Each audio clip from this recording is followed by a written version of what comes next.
Thank you very much for the introduction. I see you all energetic and robust after climbing up the stairs and uphill to get here. You all passed the test of strength, and congratulations. I'm honored, but frankly also embarrassed to speak on a subject you're all experts in, multilateralism. Today, we're seeing disruptions and changes in our way of life at an unprecedented rate, and at all different levels. Much of this has to do with things that we associate with globalization, free trade, advanced technology, and instantaneous digital communication methods. These developments were facilitated and supported by the post-World War II liberal world order. Many experts once thought that these changes represented a march toward progress. For example, Thomas Friedman's book, The World is Flat. We also believed that these processes would help redistribute resources and close the gap between the haves and the have-nots across the globe. Indeed, there have been many positive outcomes from these changes. But unfortunately, in the aftermath of the Brexit vote, the last US presidential election, and in the midst of growing nationalist movements around the world, we can also see more clearly that there are large groups of people who feel negatively affected by the changes.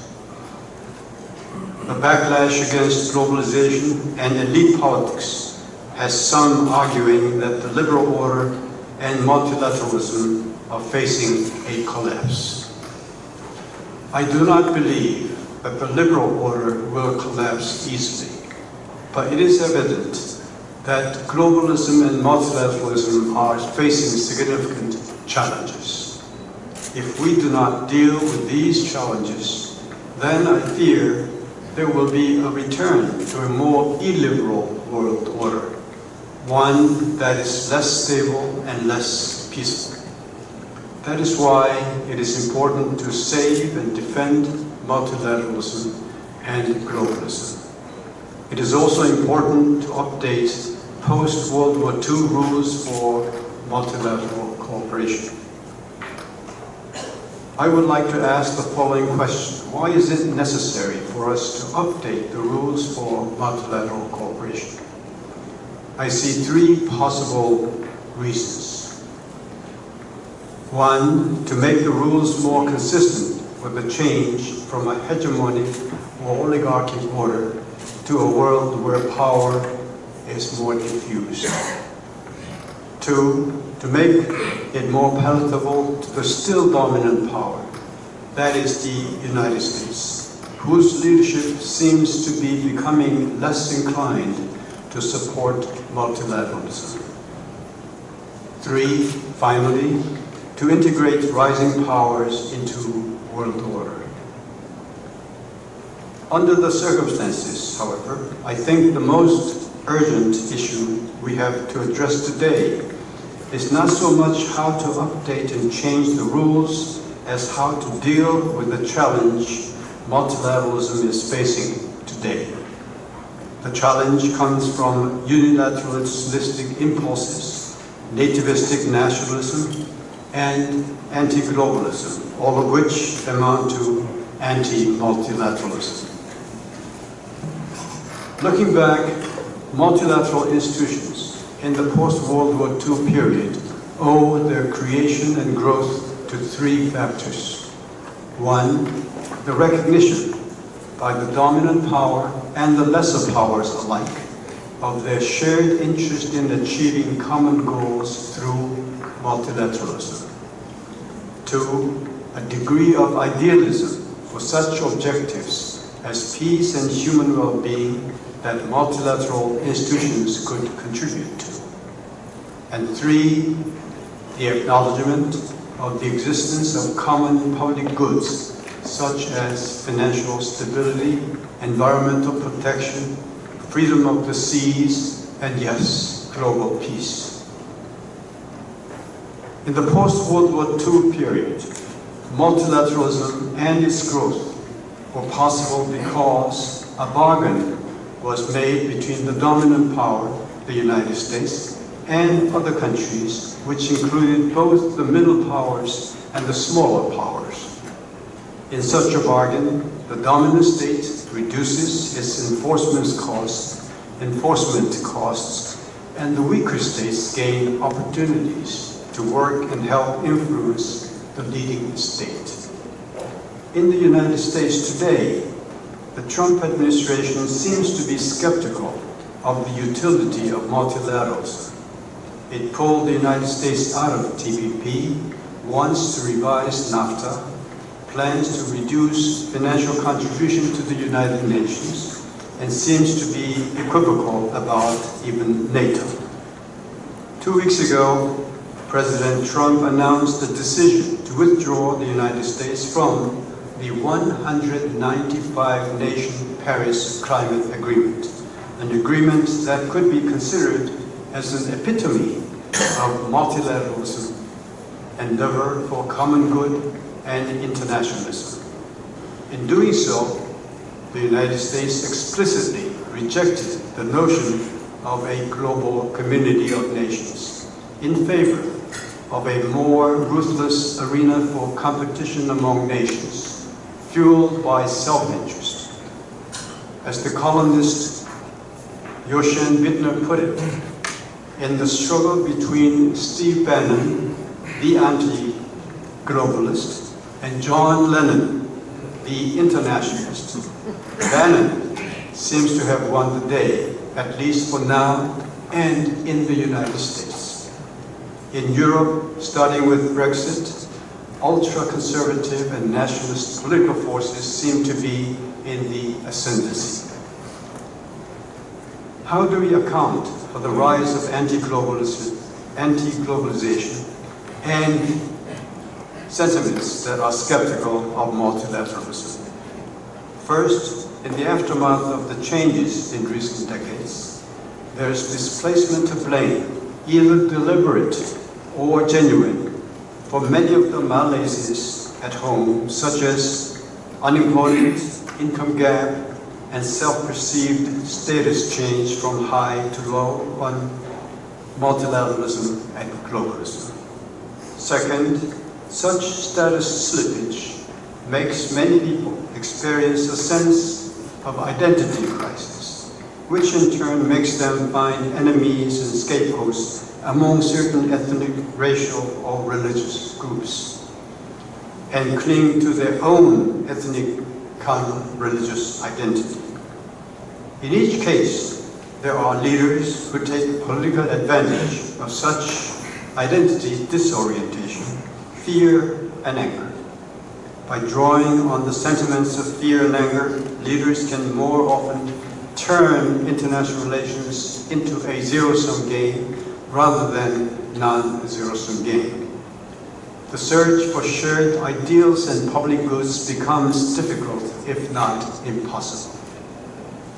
Even during the turn of the century 2 decades ago, when the United States seemed to enjoy what amounted to rising unipolarity, the incentives for multipolarism were maintained. The Bush administration sometimes resorted to unilateralism, but did not threaten the maintenance of multipolar arrangements in both security and economic spheres. Like most other nations, the United States has a strong sense of nationalism. Since the end of World War II, the United States has led and supported multilateralism, partly because of what is known as civic nationalism, based on democratic institutions and ideals. However, today, there are many observers who are concerned about the rise of what the columnist David Brooks calls ethnic nationalism, based on race and religion. According to Professor John Eikenberry of Princeton University, the American national identity didn't used to be based on ethnic or religious particularism, but was founded on a more general set of agreed-upon and normatively appealing principles. Now, the priorities seem to be reversing themselves. So what will be the consequences of the weakening, if not abandoning, of multilateralism? From the US's point of view, moving away from multilateralism and insistence on unilateralism and bilateralism will bring about its own isolation and strengthen the coalitions of rival states or its competitors' positions. Other states will also have much to lose in terms of their immediate security and economic interests, not to speak of idealism and global public goods. There's also the danger of international relations becoming more power-based than rule-based. Coming back to the earlier question, how to update post-World War II rules for multilateral cooperation, it seems that of the rules that are being contested, 3 areas or items stand out. They are: 1, the question of sovereignty and non-intervention; 2, integration of rising powers into world order; and 3, safeguarding access to the open global commons, such as the maritime, airspace, outer space, and cyberspace domains. The first question of sovereignty and non-intervention involves not only balancing what former UN Secretary General Kofi Annan called state sovereignty and individual sovereignty, but also promoting human rights and democracy. The second question of integrating rising powers into the world order not only involves addressing the stratified structure of the UN Security Council, which is related to the veto power and the permanent membership of the P5 countries. It also involves adjusting the rules to account for the relative distribution of power and roles of various states and institutions in global economics. The third question of access to the open global commons involves not only adjusting to rapid technological innovation, but also coping with clashing territorial claims that are still conspicuously prevalent, particularly in Asia. The problem with changing rules in regard to several areas is that whatever changes are sought will require the weakening of the dominant powers' control and influence over powerful multilateral organizations. It will also require the consent of the dominant power or powers that might think that they have much to lose by the changes. The clash between the interests of the status quo and revisionist powers is well demonstrated in the NPT review conferences that take place once every 5 years. Updating or changing rules is a lofty goal that is truly difficult to be accepted by the members of the international community. But perhaps there should be some consideration of changes that will help us to strengthen the positive effects of multilateral cooperation and to prevent negative effects that will lead to the collapse of the liberal order. If we do not have the courage to deal with challenges to the current global order, then we may find ourselves returning to the times when our world was embroiled in conflict and less prosperous and less secure for all people.